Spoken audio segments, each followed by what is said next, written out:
Yeah, just obviously, whenever you lose a football game, you're disappointed, and but we're not a pat on the back program. You either win games or you learn. But whenever we don't win a football game, it always starts with me. I got to do a better job and getting our guys ready to play in that environment and getting them to perform at their peak.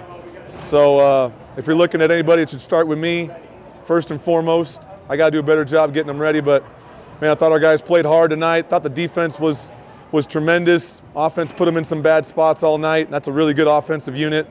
Thought the offensive guys had some great moments. Unfortunately, the turnovers kind of got us tonight.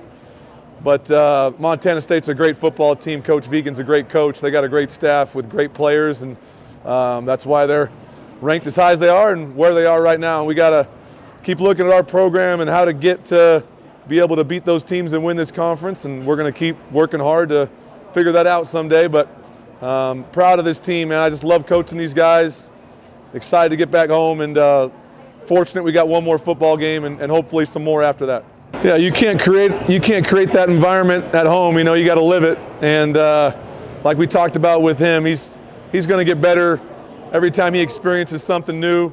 I'm sure he's bummed out about the turnovers, but he also made some great plays. I mean, he had 100 yards rushing and over 200 yards passing against one of the best defenses in the country. And just love coaching Caden because of how competitive he is, how much he loves the team, and how hard he works.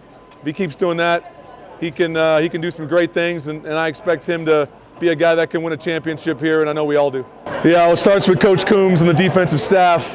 Great game plan. Thought they did a good job giving the quarterback some different looks on the passing game. And their rushing attack is really difficult. Two great backs, a quarterback that can run, a good offensive line, and they thought they did a great job of staying in there and fighting. And if we don't put them in some bad spots, I think that number would have been even lower. So really proud of the Blue Force tonight. I think they can build on that. That type of effort can win some more football games for us for sure. Yeah, I just think, big picture, we dressed 55 players tonight, and we got a bunch of guys out for the year with injury and playing a bunch of guys that maybe didn't expect to play. And you're playing one of the best teams in the country in their place, and you're trying to go swing for swing, punch for punch with them. And I think our guys deserve a lot of credit for the fight and the pride they play with. And if you want to win championships, you gotta be able to beat teams like that one day. And I hope we get a chance to play some more teams like that down the road. Well, I think if you want to advance in the playoffs, you're going to play teams like that, and you got to find ways to beat them, and probably got to find ways to beat them on the road. So, it prepares you for the atmosphere, the talent, and the depth they have, and what they're able to do in all three phases.